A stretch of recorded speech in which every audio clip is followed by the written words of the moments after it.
It's recording.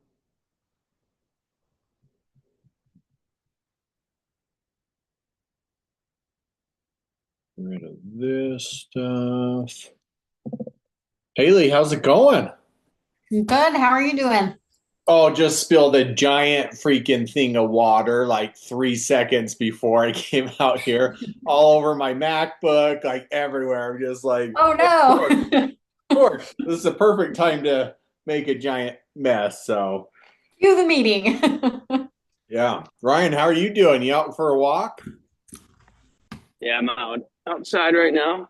Don't Nice. know how much I'll join, but I'll listen as much as I can here. No, you're good, man. Enjoy it. Get Yeah, It's like grounded. Get it's like outside. That's great. 80 degrees up here today. So Oh, is it? yeah, That's great. All right, let's see here. I gotta keep my focus here. I was gonna try to go live on Facebook. I'm gonna see if I can go live here real quick. Well, Nate, how you doing, buddy? Hey, good. How's everyone doing? Good. Good. Okay, here we go. Let's see here. I'm gonna try to. Maybe I don't know how to do this. Maybe I don't know how to go live. Okay, we're going to Instagram. I can figure out how to go live on there. So that's what we're gonna do. All right, 1 second. We'll see if anyone else hops on. Oh, here comes Megan.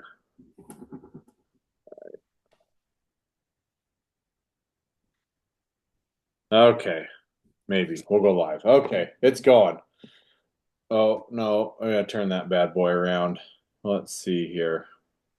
There we go. Okay, awesome. Well, hope everyone's doing well. I just spilled a giant glass of water, like freaking 32-ounce thing full of water. I guess at least it wasn't chai tea, so that's glass half full, really glass half empty. 'Cause I just spilled it everywhere. But it is what it is. So, anyways, hope you guys are doing well. I'm trying to think. I always like to start off as like a win for the week, and I feel like my win this week. You got a new awesome listing. I haven't even seen the video that we did on it yet. The video should be pretty freaking funny though. And Nate, I don't know how things have been going with you, but did you see my ad I posted about the 3.875% interest rate? I'll send you over some more info on that. I've got like four Yeah, calls on Carla's Cove already today, and like that one, I'll go meet them over there at 6. But it's been blowing up, so that could be a really good lead gen tool for that to just like sell off the rest of those units. yeah, awesome. So we'll see how that goes. So I guess I'll say that's my win for the week is just like had a lot of market's been kind of slow, but I feel like we're making good progress. I just did this enter now thing for some of my remote listings and property management things where like it'll lead gen for you and let people into your properties, but it gets like their ID and verified information. So I'm going to try a few of those smart locks too and see if we make something happen with that with my property management and some of my more remote listings. And then I'm going to see if I can get Patterson to sign up on it too. So and try it on one or two of our homes in Carlos Cove there. So, That sounds anyways, awesome. yeah. So, but I'm just going to go kind of down the list here, and if you guys don't want to share, just say pass or whatever. If you're not, but Ryan, you got any wins this week? And he's muted, so we might pass him if he doesn't hop on here quick. I But can hear you. Yeah, real quick. Wins. yeah, Same thing. Like our market's kind of like the inventory just keeps growing. So my couple listings I have are killing right now. I'm focusing on social media. I bought a couple of the little like mic clip-on microphones. I just got them nice. today, so I'm gonna start recording. You gonna clip it Posted a on your? video yesterday. Ah, yeah, maybe. Yeah. Do it. Follow Do it. suit. Follow suit. People like it. I'll be the bearded realtor of Michigan. Do it. Um, Do it. but yeah, just that, and then focus on finding a flip. There's like a couple. There's two deals that are only 20K purchases, so looking to buy those and start a flip with one of my partners out here. Awesome. Cool. Man, I wish we could find. We can't even find a piece of raw ground for 20K around here. I think everything Yeah. starts with a 200. So, um, yeah, awesome. Okay, cool. Well, Haley, what about you? I would say my win is just finally getting some more application requests for all of our rentals. Yeah. Like we had kind of a big jump in those, and then it kind of fell off for a while, and now Yeah. they're starting to pick back up. So I think Good. that's a huge win because we've got a couple up right now. So Yeah, yeah, awesome. Hopefully we'll get those rented out, and hopefully this enter now thing will help save you time of running around and showing those, and we can just get people in them. So yeah, that'll be interesting to see how that works. yeah, awesome. Well, Nate, what about you, man? So a win for me this last week, kind of like what you were saying earlier. It's been slow for me at least, as far as everything outside of what we're doing at Patterson. And I just got somebody's number from a previous client, giving me a good referral. And so that's awesome for me, especially That's being new great. in this industry, that it's already starting to kind of come back. So I'm hoping that just compounds for the future. It will. It will. And like you just treat people right, man, it'll flow, and then you'll be sitting here one day and not have to lead generate, and just people will call you. So yeah, keep doing what you're doing. You're on the right path. And it just takes time. And that's the hardest part in this is like everyone wants like instant results now. And it's just like it just takes time to build like that type of business, but it'll come. Just keep doing what you're doing. So yeah. Megan, how about you? And she might just be listening. She might be busy with kids or something. So we'll circle back to her. Jesse, are you available to chat? You're up in Davis County, if I remember right. Yeah, he's on here. Jesse, Yes, how's it sir. going? Yeah, how's it going, Brett? Hey, Good. yeah, so like you just said, it takes time, but I got a call yesterday. Have a seller that's wanting to sell a couple investment properties, one on Ninth in Salt Lake, and then another in Sugar House. So looking to put those on the market here in the next coming months, and then just staying consistent with social media posting and the home tours that I post. So it's been exciting to see that growing too. But thanks, man. Awesome. Awesome. That's great. And those are great areas. So those listings should move quick, which will be awesome. So, okay.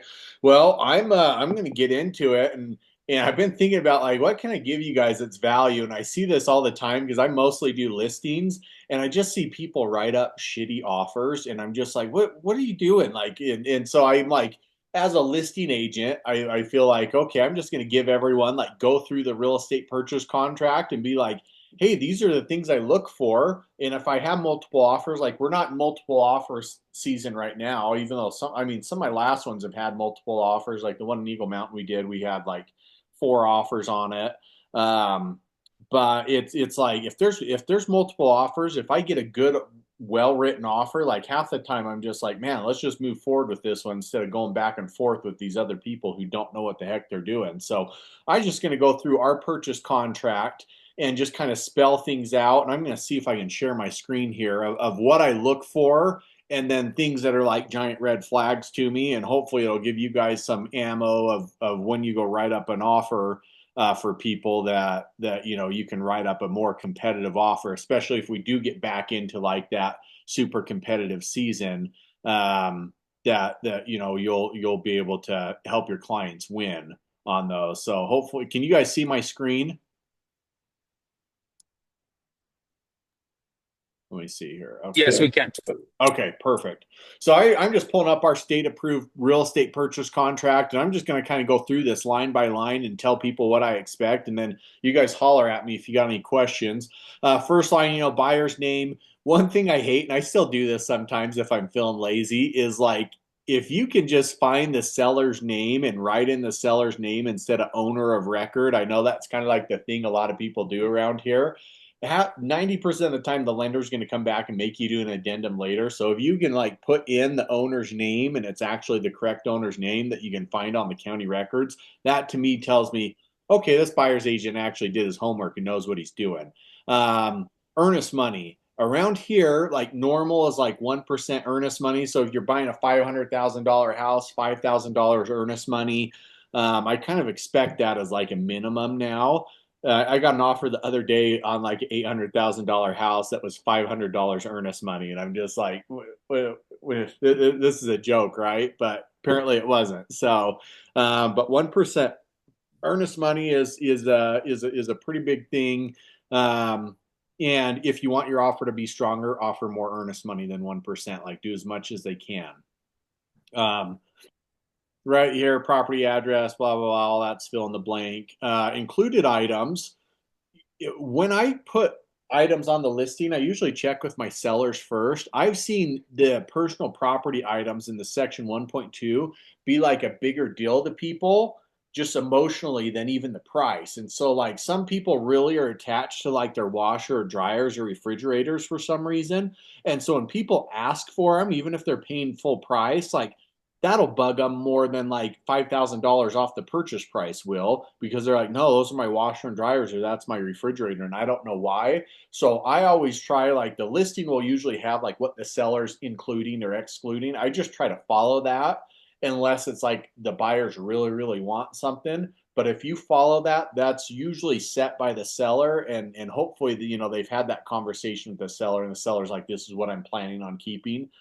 That'll just help. Like it's just one of those small things of many things that can compound of whether they pick your offer or not. So I always just try to match what's on the listing unless my clients are like adamant for asking for something else. And if there's not multiple offers and it's been on the market for 60 days, and put whatever you want up there, but try to match the listing if you're in a competitive situation.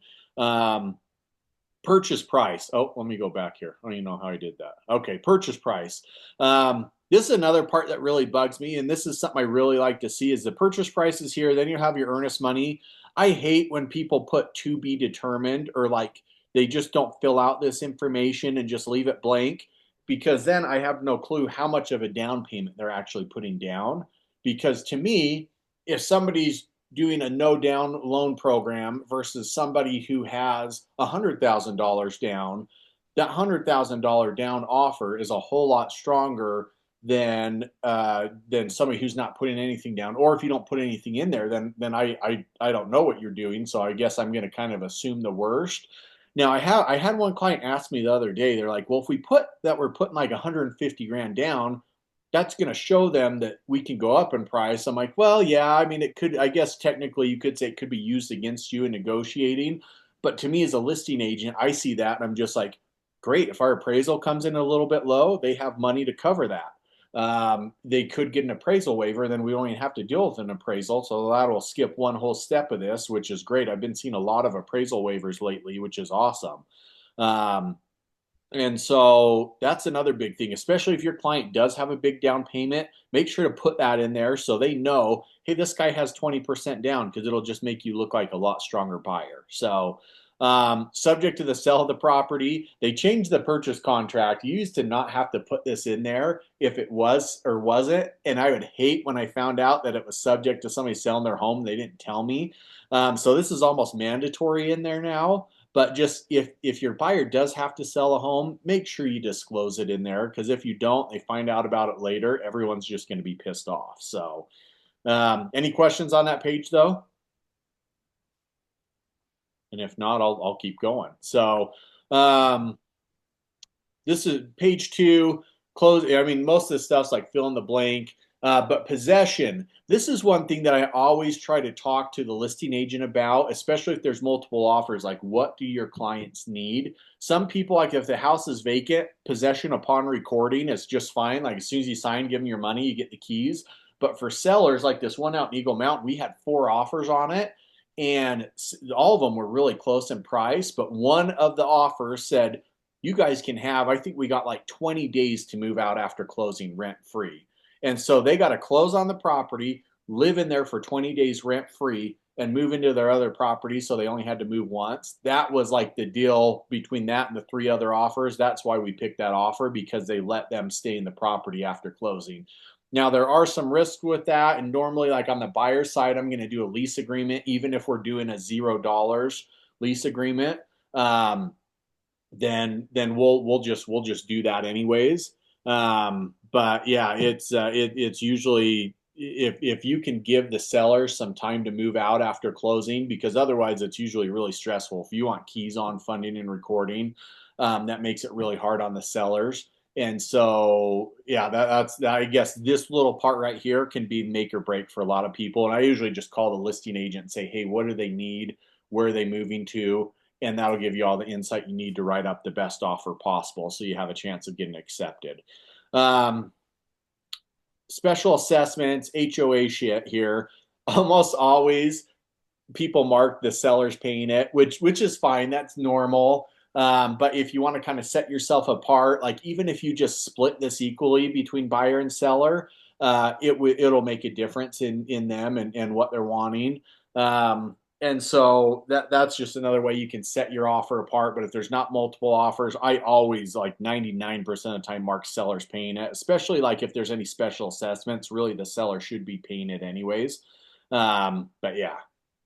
And then the real estate brokerage compensation, and you know, a lot of those people,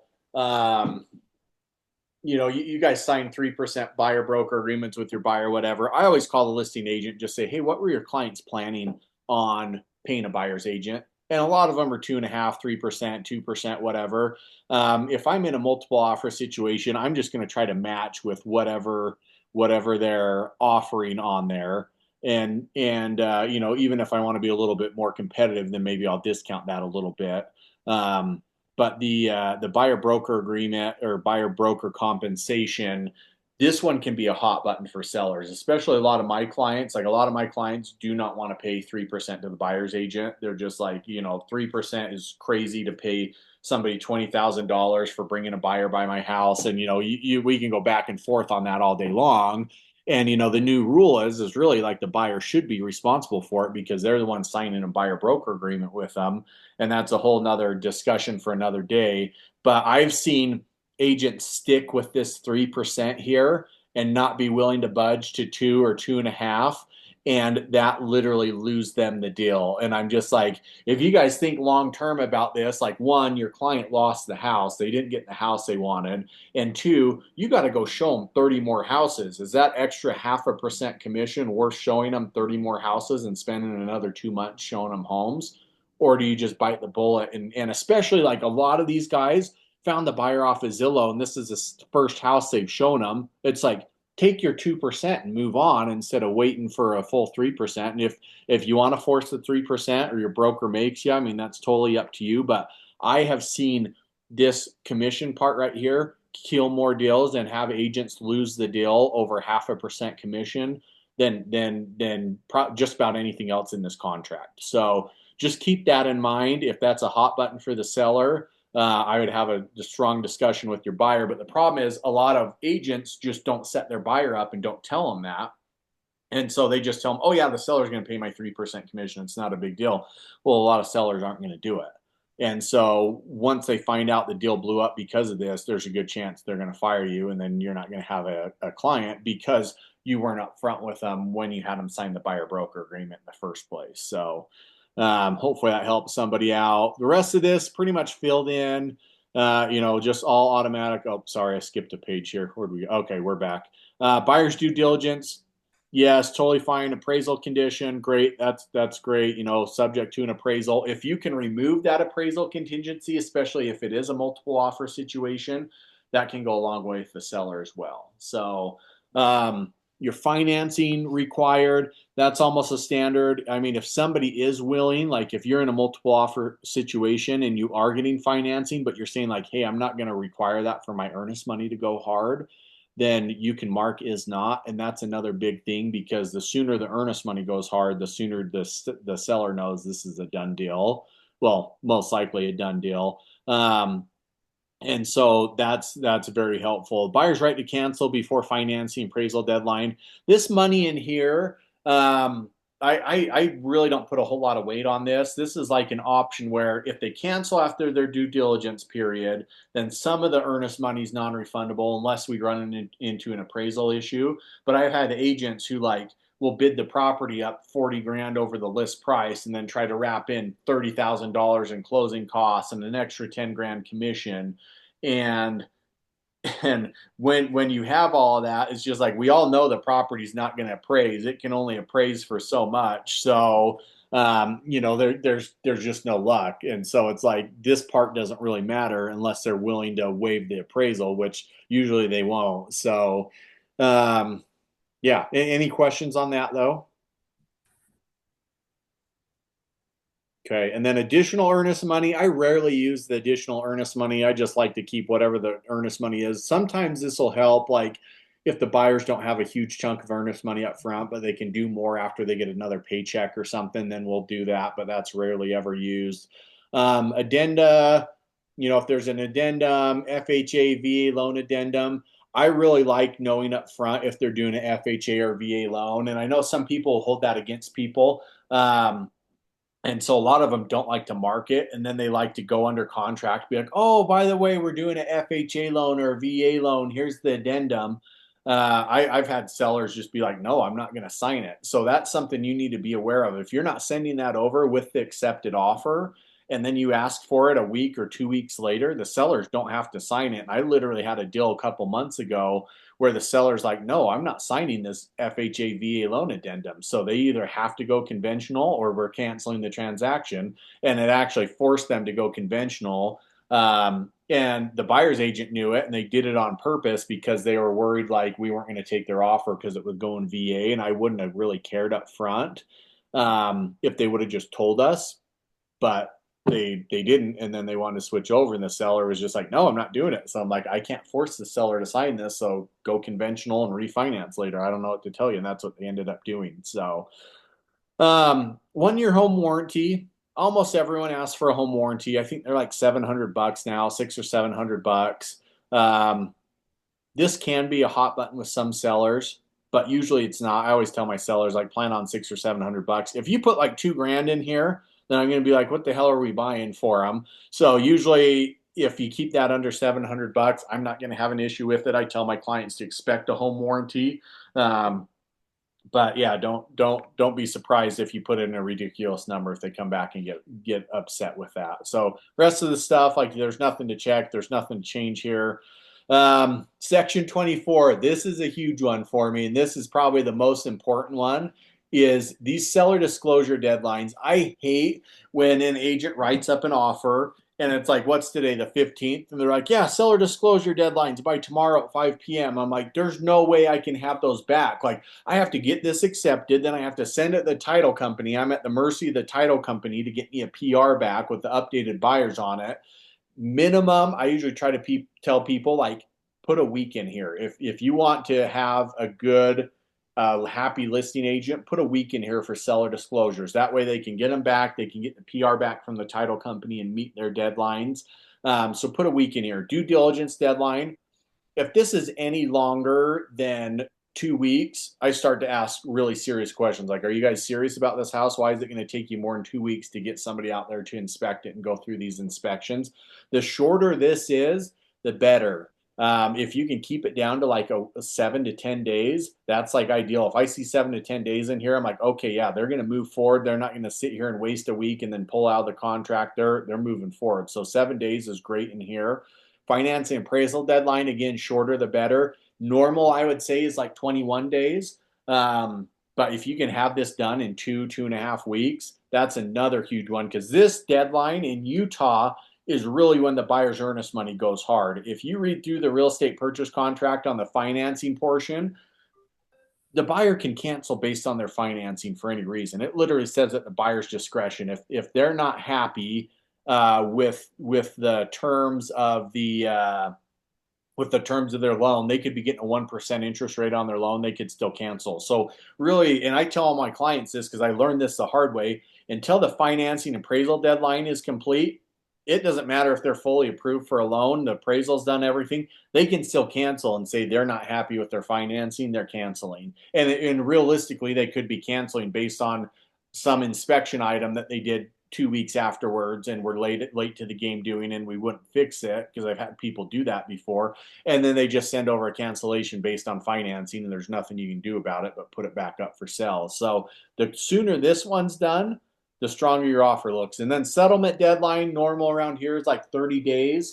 But again, I tell people, like, call the listing agent and say, what do the sellers need? Do they want a 3-week close? If your lender can pull it off in 3 weeks, a lot of times the quicker it is, the better. But some sellers don't want a super quick close, especially if you're not giving a rent back or delayed possession. Some of them might want a little bit out there, but as long as your earnest money goes hard, then they'll be happy sitting in there for 3 weeks knowing, okay, worst case they walk, I get 10 grand in earnest money, then I feel comfortable with that. So, yeah, yeah, this section 24 is really like a big issue when I'm the listing agent, seeing these offers come in. And then the offer response time for acceptance. This is another one that makes me mad, is agents will write up the offer. It takes their client a day to sign it. Then they send it back to me and I have 3 hours to respond to it. And I'm just like, what are you doing? Like, don't make this deadline super tight unless you're sending over a ridiculous offer that you want signed off on right away.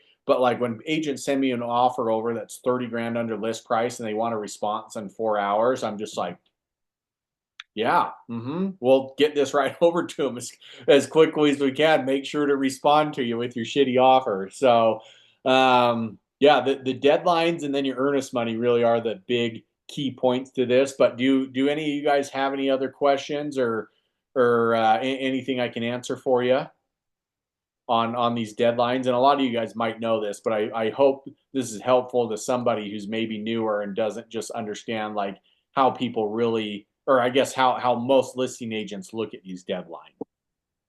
Hey Brett, on section 25 with the acceptance deadlines, did you say what kind of time frame you usually give? Like, is it 24 hours or Yeah, usually I'll something like give that? them 24 hours from when I expect my client to sign it. So if I'm sending it at noon and my clients like they probably won't sign it till 6 or 7, then I'll usually give them at least 24 hours. After If that? it's like on a weekend or a holiday or something, then I'm gonna bump it to the next business day just to try to be like respectful. Now, if we are kind of in a time crunch and like, hey, we're sending you guys a full price offer, everything you're asking for on the MLS, but we want a decision, then yeah, sometimes I will give them less than 24 hours. But if you're doing that, like you need to make it a really, really good offer that they can't say no to. Otherwise, they're just gonna be like, I'll just respond to this when I can. So yeah, great question. But yeah, usually if I'm sending something in like on a Friday night, I give them till Monday at 5 p.m. to respond. So, but if it's like sending it over Tuesday at noon, then usually I'll give them the next business day at 5 p.m. to respond. And again, a lot of that's just like communicating with the listing agent. Because like I know on mine, like with Juan's deal, it's like Juan will respond to me in 3 minutes. So I can get a response for you really quick. But other times it's like, well, sometimes I'll message my clients. I don't hear back from them for a day. So you got to give me 48 hours. Otherwise, this thing's going to lapse. So, and here's, I guess, one other thing is this is my understanding of it is when these things lapse, it's really only for if you're wanting them to accept this offer. But if they're not going to accept it, because I run into this all the time where they give us like 4 hours to accept it, my clients are kind of freaking out, like, well, we need to get a counter offer back to them before that 4 p.m. deadline. I'm just like, no, we don't, because we're not accepting their offer. So even if we go past that, we'll just address it in our counter offer, just saying like, hey, seller missed the deadline. New deadline for counter offer is this. And really, like, you don't even need to put that wording in there because technically the offer is expired. But when you're sending them a counter offer, you're reopening up that conversation and changing the terms of it anyways. So unless your client's planning on accepting it, then you have to, if they are, then you have to have it signed and a copy of it back to them. And I guess you don't even have to have a copy back to them. You have to notify them that it's been signed and accepted, which I think is one of the weird things in the real estate purchase contract. Like to have an accepted offer, they have to sign it and you have to notify the other party, but it doesn't say you have to have the other party a copy of the contract, which I think is like a weird gray area still.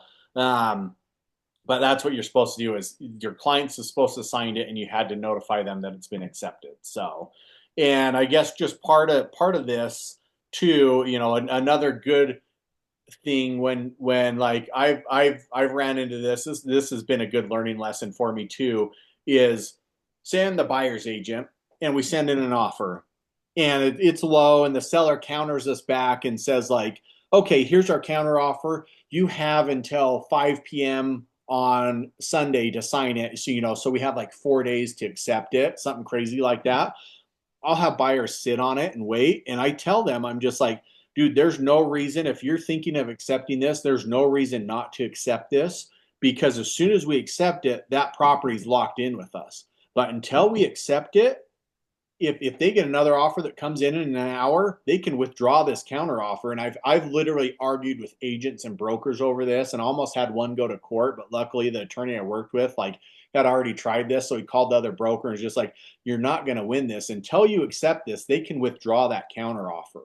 And so like if it on the seller's side, it's hard because once you sign that contract, you're locked in with them. At least in Utah, you're locked in with them unless the buyer backs out. But as a buyer, you have your due diligence period. So it's like if your buyer's thinking of accepting the offer, I would just sign it and accept it, especially in a hot market. Because otherwise, if they get another offer, they don't have to give you that 4 days. And then if you decide to accept it at the end of the day when they have another offer, they don't have to wait. If you haven't signed it, they can withdraw that offer at any time and go with another one. So that hopefully that helps somebody out because I've had buyers like, oh, well, we have till Thursday at 5 to accept this. So we're going to sleep on it. I'm just like, great, you can sleep on it. And then if another offer comes in, then we're in multiple offer situation and we can lose the property. So there's no reason not to accept it if they're thinking of accepting it. And, sometimes it's like, we don't want to go under contract, unless we're sure, but it's like you still have that due diligence period. So if you're representing the buyer, it's always better just accept it as soon as you can and not wait because there's always that chance another offer could come in and then you're posed. So, but any questions from any of you guys about this?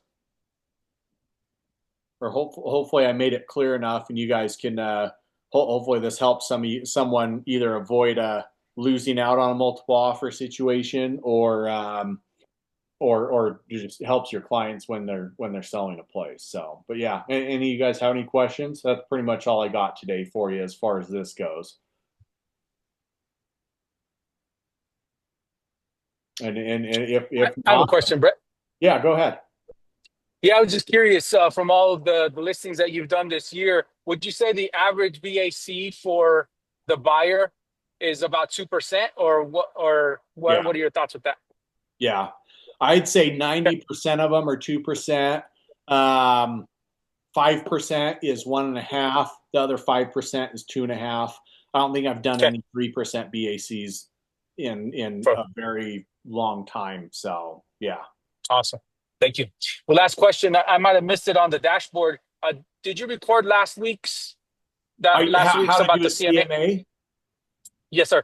Yeah, so in all, I can send you a link. I'm trying to put all these on my YouTube channel. So if you go find my Bearded Realtor YouTube channel, it's on there. Oh, okay. Skip to minute 14 because the first 14 minutes is just us BSing. So yeah, skip to minute 14 and then that's where actually starts giving you information you want to know. The rest of it's just us BSing. So, Awesome. but yeah, I've been trying to post just about all these on my YouTube channel. I recorded one the other day that was on my phone and then it wouldn't let me record it or save it. Is how I did TikTok videos. So I'm going to try to re-record that on my computer. Yeah, so it'll actually save it or just screen record it on my phone and then I can send it over. So, but yeah, the CMA one's on there. So hopefully that gives somebody some value. I had several other people asking about that. So yeah. And I guess the last thing I'm just going to leave you guys with is I made that video the other day. I think a lot of people expect, and I don't want to get too religious or anything on you, but a lot of people always expect somebody to come save them. If I pray enough or if I do this enough, somebody's going to come save me or some miracle is going to happen.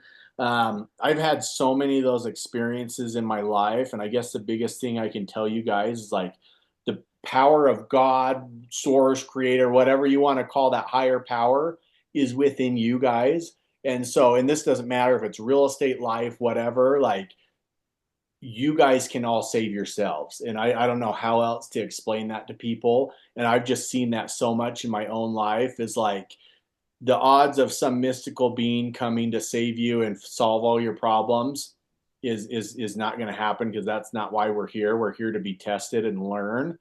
And so you guys can save yourselves and everything you need, knowledge, power-wise, everything is within you. So any of you guys can literally do anything possible, anything you want, you need, you guys can make it happen. You just have to believe it. And I don't know how else to explain that to you, but I just want to get that message out to people. The power of to solve all your problems is within you. No outside source needs to do it. Now, sometimes outside sources do come in and throw you a bone and help you and save you, and that's great. but like don't rely on that because everything you need is right in here and you can do it. And I feel like, you know, a lot of just society, mainstream religion, everything, everyone's always looking for these outside sources to come in and help them and save them. And they don't really teach like everyone all the powers in here, in your mind and in your heart. And you put your mind and heart to anything, you guys can literally do it. And I think the other thing is like everyone just expects instant results, and it's rarely instant. Like I've learned that the hard way because I'm a very like instant gratification person. But if you consistency is the key. If you do something consistently, you will be able to do it and put your mind to it. So, love you guys. If you guys don't have any other questions, I'll let you go. If you guys need help with anything, always feel free to reach out to me and just believe in yourself because literally, like, I'm a walking example of anyone can do anything. I'm not smart, not pretty, but I am very good at being consistent and very good at believing in myself. And so hopefully that helps somebody out there. Just believe in yourself and everything will work out. So, okay. Awesome. Thanks, Brett. Yeah. Awesome. Okay. Thanks, Brett. Have a good one, guys. We'll see ya. Thanks. Have a good one. Yep.